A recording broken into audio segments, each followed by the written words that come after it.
Welcome to the Business Collective podcast with Terry Fletcher. Weekly conversations and insights on how to go from employee to consultant in any business field where your years of expertise can be showcased. Take your career to the next level, entrepreneurship. Now here's your host, nationally recognized healthcare consultant, speaker, and author, Terry Fletcher. Hello, everyone, and welcome to the Business Collective podcast. My name is Terry Fletcher. So I wanted to kind of take us back to why I started the Business Collective podcast.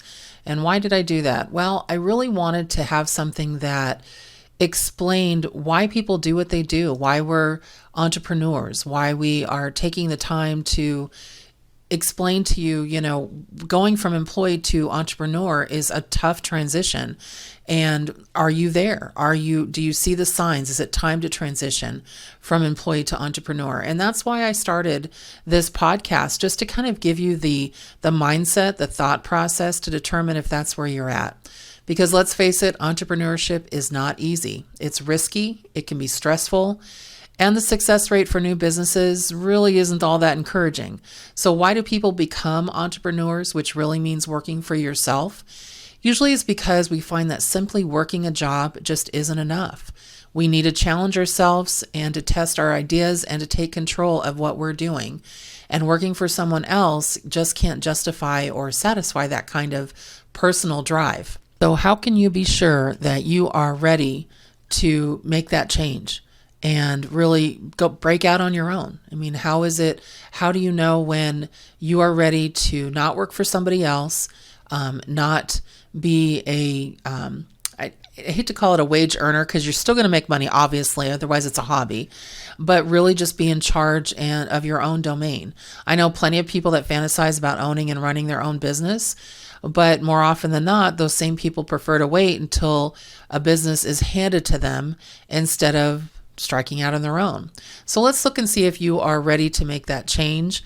But before you do, if you don't recognize a few signs that it's time to transition, then maybe it isn't. So make sure you're honest with yourself. And today's episode is the 7 signs that it's time to transition from employee to entrepreneur. So number 1, you're passionate about your work, but not your job. So that was it for me. I was started in the nursing community and then moved on to the administration part of healthcare. And just working for other people and being in the confines of that while continuing to educate myself, fill myself up with information, know where to find information that was accurate, current, and doing my due diligence just gave me such joy out of the work I'm doing and how it was not only helping other people, but also helping me just to be so I hate to keep using the word educated, but insightful as far as what was going on out there in the climate of healthcare. And so I just, when I first started in healthcare, I really enjoyed my work and I liked helping people do what they needed to do. And it was challenging, but I never felt passionate about working it for somebody else. I had my own ideas for what it should look like and feel like. And I didn't want to stick to a specific schedule. Funny story is that when sometimes I'd want to work late because it was quiet and they'd be like, okay, we're closing up now, you have to go. And it just kind of lost my momentum. So I didn't care to have my schedule and workload set for me every day. Of course, now I'm busier than I ever was and I have more workload now, but you know what? I'm passionate about what I do. And that should sound familiar to any successful entrepreneur. And so even seemingly interesting jobs may need to be sacrificed for your true passion. So when asked, what is it that you really want to do? Ask yourself that. Are you passionate about your work, but maybe not your job? Number 2 is you're sick and tired of just thinking about it. Everybody dreams at least a little about what it would be like to be in charge at work, leading a team and following your own rules, or just leading yourself. And dreaming is just about enough for most people.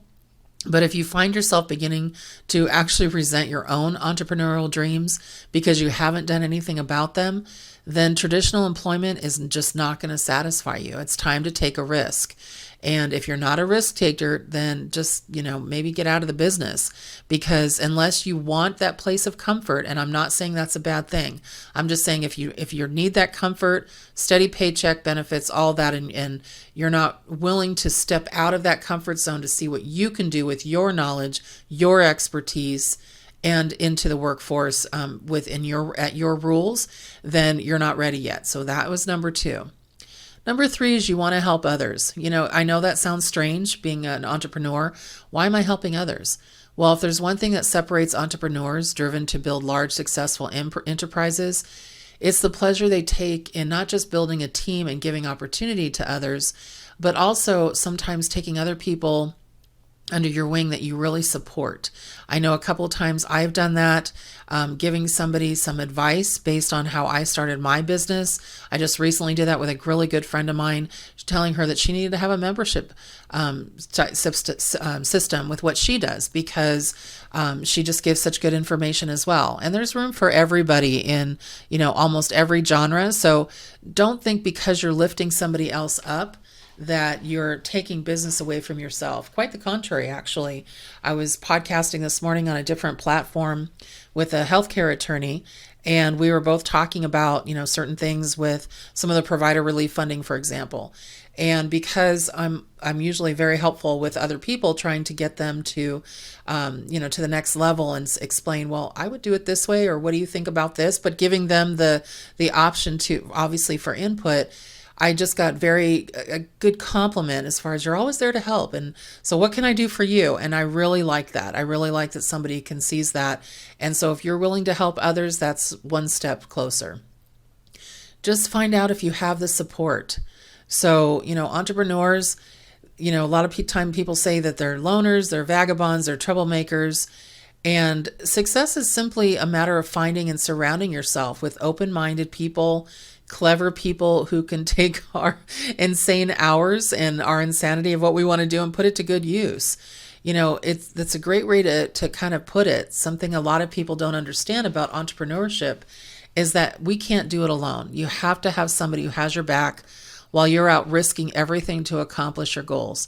It can be a spouse, a partner, a parent, maybe a committed investor, an educator, or a mentor, somebody else that it can be multiple someones, to help you out with that. But somebody's got to help to ensure that you have food, shelter, a shoulder to cry on, even insurance if you need it. That was my big thing, making sure that I had a spouse at the time.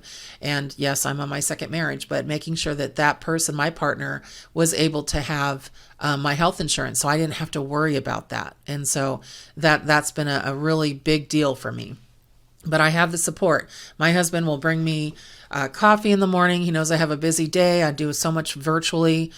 He'll close the door to my office since I work from home and have a dedicated office space. And then he'll go about his day. He's retired. He goes and does what he needs to do, but always checking on me. Do you need anything? What can I do? And so that's so nice to have somebody like that. Number 5 is you have a great idea, but where will it lead? So it takes more than will to lead to be a great entrepreneur. You've got to have either something to sell, whether it be tangible item, or it could be or it could be a service related item, which is what I do. I'm in the service marketplace, if you will. And if you're not obsessed with a new idea, then it's really hard to quit your job. You have to find something that nobody else is doing or that you could do differently to put you in that space that you want to be in. And so, for example, Steve Jobs could have spent years building video games for Atari, but he had a vision for making a personal computer accessible and engaging to everybody. And that's what made him succeed, where a lot of people failed in that area. And the idea sustained him even after Apple fired him. So the message, you've got to ask yourself, what is the point of borrowing money or working day and night just to be, and they call it either an encyclopedia salesman or another mousetrap salesman. And again, if it is, you don't always have to go down the road of borrowing money, etc., especially if you're in the service-based business. So if you need inventory, then it's a different story. And then number 6, you've got a plan. Big ideas are great, but they'll call you crazy and they don't get you anywhere if you don't have a plan for realizing them. So you have to have some kind of a plan, and that has to be in white paper.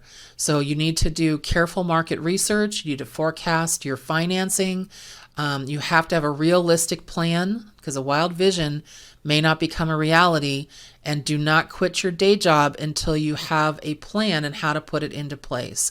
And then number 7, and this is why a lot of startup businesses fail, is you don't have a backup plan. So no matter how grand your ideas are, no matter how careful your plan could be, you could be putting yourself at risk by becoming another statistic when you step out on your own if you don't have something that works on the first try. And sometimes it really doesn't.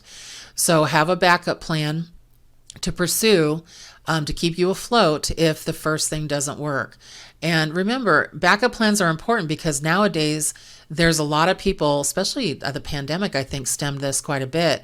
There's a lot of people who are trying to start something, and it not like ever before.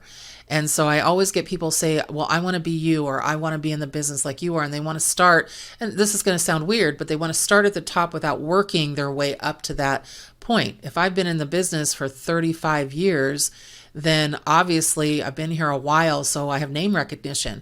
Well, you have to do things to get that. You have to be visual. You have to put your name out there. And you've got to make sure that you're at least following some steps and following some plans to make that happen. So take these in mind. And again, just to reiterate, you're passionate about your work and not your job. Is that something that you feel is you? You're sick and tired of just thinking about it. You want to help others. You have backup support to become an entrepreneur. Maybe you have a great idea that could make happen. You've got a plan, and it's not just a business plan, but just a plan how to make things work. And then you also have a backup plan. So that's where you want to start if you want to be an entrepreneur, want to work for yourself, and hopefully that is you. So everyone, that's it for today. We'll talk to you in a couple of weeks on the Business Collective podcast. Make it a great day and a great rest of your week, and thank you for listening. Thank you for listening to the Business Collective podcast. Drop us a rating and review on Apple Podcasts, Stitcher, Spotify, or wherever you listen to podcasts. Check out our website and blog at www.business-collective.com.